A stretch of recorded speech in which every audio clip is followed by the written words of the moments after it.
मसरूल में 2 चोर गिरफ्तार। मसरूल पुलिस ने गोपनीय सूचना पर कार्रवाई करते हुए घर में चोरी और मोटरसाइकिल चोरी के आरोप में 2 शातिर अपराधियों रितेश चौहान और साहिल निकम को गिरफ्तार किया है।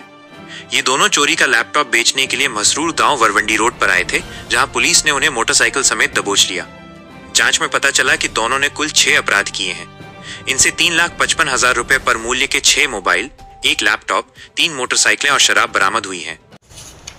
मसरूळ पोलीस स्टेशनचे पोलीस हवालदार वसावे आणि पोलीस अंमलदार आहेत यांना मिळालेल्या माहितीनुसार डीबी पथकाचे PSI पठारे आणि पथक यांनी काल सापळा रचून 2 आरोपी पकडले आणि त्या आरोपीकडं झडती घेता त्यांच्याकडे 6 मोबाईल आणि 1 लॅपटॉप ते विकायला आलेले होते ते मिळाले। त्याचबरोबर त्यांच्याकडे जी मोटरसायकल होती ती पण चोरीची होती।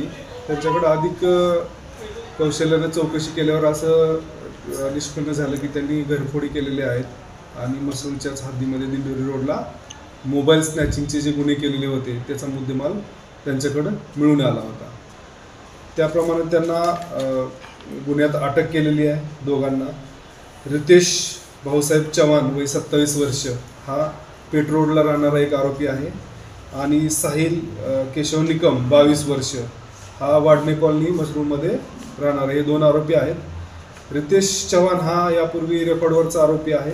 बॉडी ऑफेन्स आणि तसेच चोरीचे गुन्हे आहेत त्याच्याकडे 2022-23 मध्ये केलेले गुन्हे आहेत। त्याचबरोबर त्याची घरझडती घेतली तर घरझडती घेतली असता आपल्याकडे एक बियर शॉपीची घरफोडी झाली होती। तो मुद्देमालही त्याच्या घरझडतीमध्ये मिळून आला। त्याच्याकडे आणखी एक मोटरसायकल मिळून आली, ती चोरीची मोटरसायकल निष्पन्न झालं आणि पंचवटी पोलीस स्टेशनला त्याबाबत गुन्हा देखील दाखल आहे।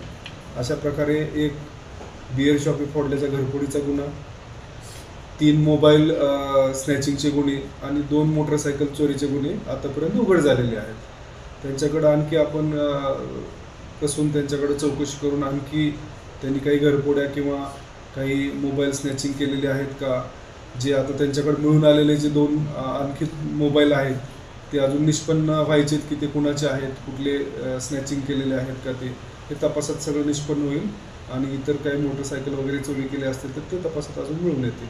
हे जे 5 गुन्हे आहेत त्यापैकी एक मोटरसायकल चोरीचा गुन्हा आहे, तो पंचवटीचा 1 महिनाभरापूर्वीचा आहे आणि बाकीचे जे मोबाईल स्नॅचिंगचे आणि घरफोडीचे गुन्हे आहेत हे त्यांनी 2 दिवसात केलेले आहेत आणि तो लगेच पकडला गेलेला आहे आरोपी।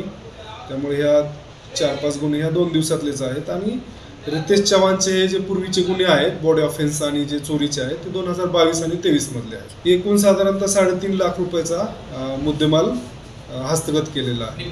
पेठ रोडला राऊ हॉटेलच्या आसपास थोडी आतमध्ये आहे ती बियर शॉपी त्यांनी फोडली होती। यह कार्रवाई वरिष्ठ अधिकारियों के मार्गदर्शन में पुलिस उप निरीक्षक दीपक पठारे और उनकी टीम ने की।